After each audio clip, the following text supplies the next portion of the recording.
돌발 OX 퀴즈. 데이트 폭력을 대하는 나의 통념 한번 점검을 해볼까 합니다. 연인 사이의 문제는 남이 관여할 문제가 아니다. 중립. 중립이야. 중립. 자, 나도 중립할래요. 중립이요? 중립이요. 중립. 뭐 사실은 제3자 입장에서와 당사자 입장은 충분히 다를 수 있다고 생각하기 때문에 그래서 중립을 선택했습니다. 그럴 수 있죠. 근데 보기에도 이거 좀 위험하다. 폭력적인 상황이다. 이럴 때는 저 둘이 너무 험하게 싸우네.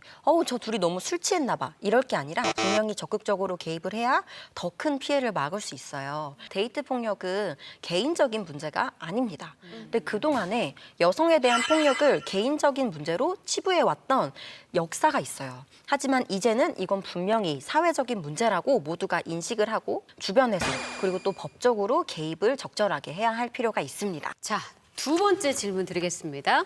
피해자가 반응을 달리하면 상대도 변할 것이다. 하나, 둘, 셋. 이것도 어려운데.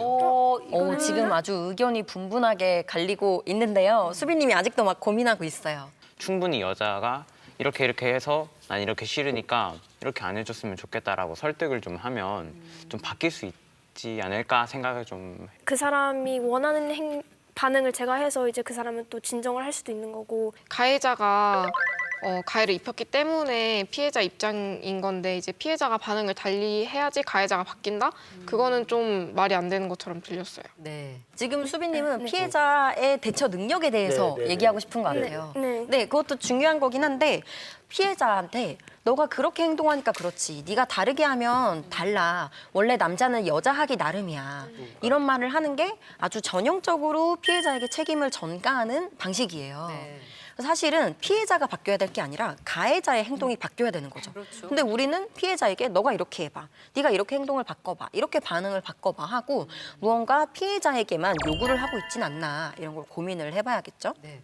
자, 세 번째 질문 드리겠습니다. 헤어지지 못하는 피해자에게도 문제가 있다. 하나, 둘, 셋. 우리 유진 씨는 O이고요. 민영이는 절반.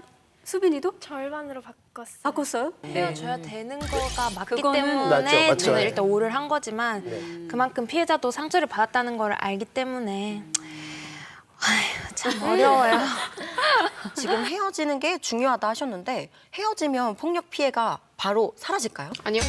그렇죠. 헤어졌다고 하더라도 집 앞에 찾아오거나 혹은 내가 있는 곳으로 아니면 SNS를 통해서 지속적으로 가해를 하는 사람도 있습니다. 주로 이제 데이트 폭력이 살인으로까지 이어지게 되는 그 요인 중에 몇 개 나온 것 중에 헤어지자고 말해서 이런 말들 많이 있지 않습니까? 네, 맞아요. 그래서 안전 이별에 대한 이야기도 굉장히 많이 나오고 있죠. 많은 전문가들이 데이트 폭력에서 가장 위험한 순간이 이별하는 순간이라고 얘기하기도 해요. 물론 헤어지는 게 중요한 상황도 있어요. 둘 사이가 분리되어야 되는 게 중요하기도 하죠. 그치만 상대에게 너 왜 안 헤어져? 빨리 헤어져 라고 내 친구를 위한다는 마음으로 얘기하면 그게 상대에게 비난이 될 수도 있어요. 데이트 폭력 피해자는 지금 연인에게서 벗어날 수 없는 여러 가지의 심리적인 요인뿐만 아니라 연인이니까 뭐 경제적으로 아니면 여러 가지 문제로 헤어질 수 없이 얽혀 있는 게 있을 수 있어요.